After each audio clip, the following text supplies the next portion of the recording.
everybody, welcome back to my channel. So in this video I'm going to talk about 7 pieces of gear that I was not a really big fan of while doing my through hike of the Pacific Crest Trail.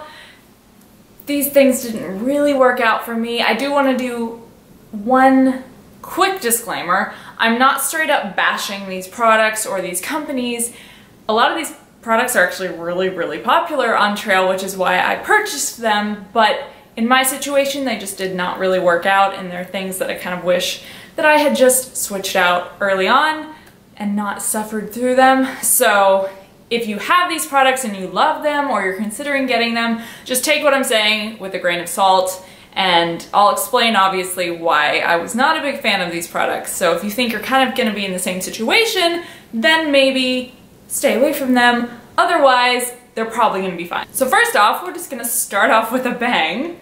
My first product is the Mountain Hardwear Ghost Whisperer jacket. Now this thing is so popular on trail. I would say like maybe 80% of people have this jacket. I got it because that's what everyone said to get, and they said it was really warm and really lightweight. I did not find this to be super warm. It is really lightweight, that's true, and it can bunch up quite small. I didn't find it to be really warm. This is my own lack of backpacking knowledge, is I didn't really understand a huge difference between down and synthetic. I just had read that down was much lighter. I should have gone synthetic because you can't really wear down for hiking. I didn't realize that. People wear down like at the end of the day or maybe in the morning, but then once you start hiking and you start sweating, you can't really wear down because once it gets wet, it gets damaged and it's useless basically. So I should have completely 100% gone the synthetic route, and if I do another through hike at any point, that is absolutely what I will be doing. I also unfortunately bought this a little bit too big. A lot of reviews online said that they ran small, so I went a size bigger than I thought I would need. Super bad choice. So this thing just was kind of baggy on me, which also made it not very warm. So I don't know, it's not a bad jacket per se, and it really works for a lot of people, but if you want to be able to hike in your jacket, don't get down. And if you want a really warm jacket, I don't think that this one really lives up to all the hype. Next product are the gloves that I ended up using for most of the hike. These are not bad gloves. They're by Camp, which is a really popular brand. I bought these at Yogi's store in, what is that, Kennedy Meadows South, because the gloves I had before were just like cheapy little ones from Target, and they were not gonna do what I needed them to do in the Sierra. So these were basically the only options at Yogi's store, which I thought was really surprising. These were not very warm. I think they're technically wind gloves, so again, they probably weren't much better than my Target gloves, to be totally honest, warmth-wise, and they were hella expensive. They were like $85. So I don't think, I bet Camp makes better gloves for, you know, that situation. They didn't do it for me, I'm sorry. Every day when I had to put these on, I was like, oh crap, I have those sucky gloves. I think there's gonna be a common theme with all of these. I was just cold. The next pair of gear that I was not a fan of was my sleep system, again because I was cold. So I went to REI before I went on this hike, and I considered getting the merino wool set, but it was so expensive. It was like $100 for the shirt and then another $100 for the pants, and I was just like, that's ridiculous.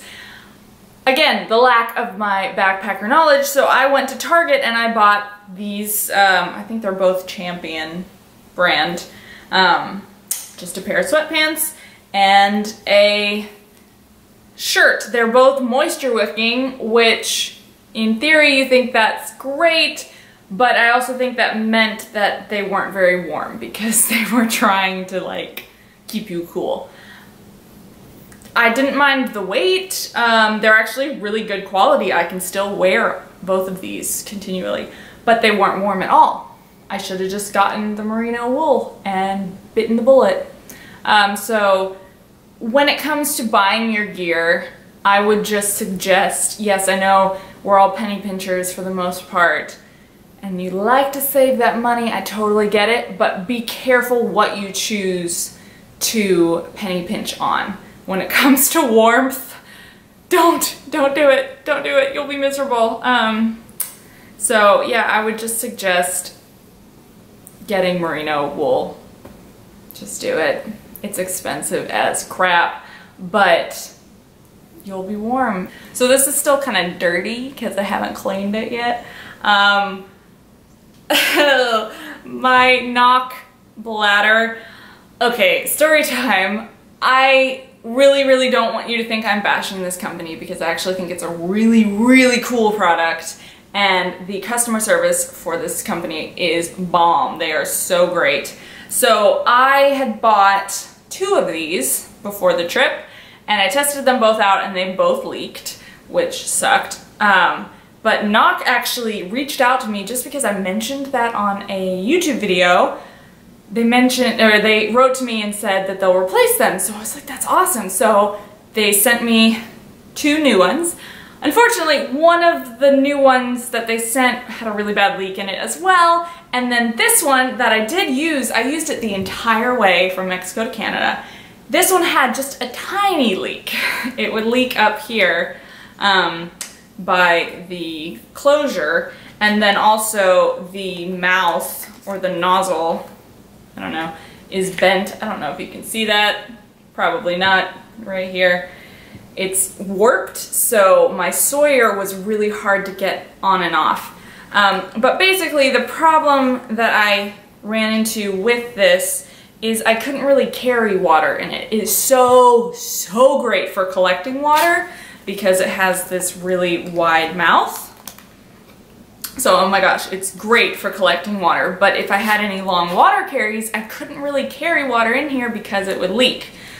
So that was my gripe with this product. I think it's an awesome idea, and I think maybe they've solved some of their issues because Hen actually ended up buying one of these, a newer version, and I don't think she really had any problems with it. So maybe they have fixed all of their things, all of their issues, and ta-da, it's gonna be awesome. So I would love to try it out sometime again with the newer version and see if it does still leak or not. But this was just a product that I'd kind of have to sigh every time I used it because unfortunately it just did not live up to where it promised it would be. So keep an eye out for this company though, because I think they have awesome innovative ideas. The next product, maybe my most product that I had on trail, was my ThermaRest Neo Air X Therm. So this thing, super expensive, not necessarily very lightweight, and it is supposed to be very warm. It's their warmest one. If you look at any of the R value charts of inflatable mattresses, this one is always the highest. So when I switched out from the egg carton mat to this one, I had really high expectations. First off, it came to me from wherever I ordered it, maybe ThermaRest.com or Amazon or something. It came to me with a hole in it. You can see it's patched right here. So there was a lot of drama with that because trying to return something and get something sent to you while on trail is really difficult. So I ended up a few days, after a few horrible nights of this thing deflating constantly, I found the hole and I patched it and it was fine. So I basically just hoped that it would last me through the High Sierra, which it did. It actually went beyond the High Sierra. I think I switched it out maybe in South Lake Tahoe, something like that. It got another hole in it at one point, which again took me a few nights to be able to find it, but I did find it and I patched it up. One really good thing about ThermaRest are their patch kits are really good and they do actually work. but finding the hole is really challenging. So basically, if I had had no problems with this, like it arriving with a hole in it or getting a hole within like a month or so, I think this would be an okay product. I do not think it is worth the price. As if you watched my last video with my favorite gear, the mattress that I switched out with this one, the Big Agnes one, is amazing, never got a hole in it, and way cheaper than this one. So I think you can find way better options than this guy right here. And it's also super long. It only came in like one length and it was like 6'3" or something. Really, really long. And finally, the final product. Oh man, I might get hate for this one. But it is my quilt. This is the Enlightened Equipment Revelation quilt. This is so popular on trail, but fam, no. I wish so badly that from like week 2 I had just bought a warm sleeping bag. This was not warm. This is a 10° Fahrenheit quilt. It is very light. It does squish down very small. It's made really well, so that's cool. And I think Enlightened Equipment is a really good company, and I think they make quality stuff, but this thing ain't warm, and I'm sorry. Unless you're just a naturally really warm sleeper. I mean, like Hen never really had any problems with it. But if you are a cold sleeper, do not get a quilt. Get like a mummy sleeping bag. Just do it. All the space in the back, and I had this thing like buttoned as tight as it possibly could. I had it strapped around my inflatable mattress. I had, at one point I even like had my mattress inside the bag, and I was like, it was so tight on me. That did actually help a little bit with the warmth. But I mean, this thing is 10 degrees. Like, this should have kept me warm when I was sleeping in like 40-degree nights. And I was cold literally like every single night of this entire trail. Also, not to put words in a lot of other people's mouths, but I did talk to a lot of other people that had this exact bag, like 10° Revelation quilt, and a lot of people were not happy with it. A lot of people were cold. So not even just me, the coldest woman on planet Earth, a lot of people found these cold, unless they slept really hot like Mother Hen did. But she's a freak of nature. So there you go, those are my products that I was not a big fan of. I would love to hear your thoughts and opinions because I know some of these products are really, really popular on trail. So if you've had a great experience, share it. If you want to yell at me because I just insulted your quilt, I'm sorry.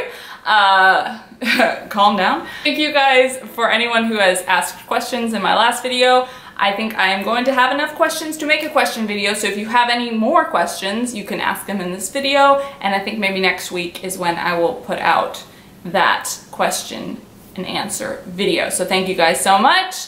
I hope that you found this video helpful. Thank you. I've said thank you 75 times, but thank you for watching, and I will see you in the next video. Bye!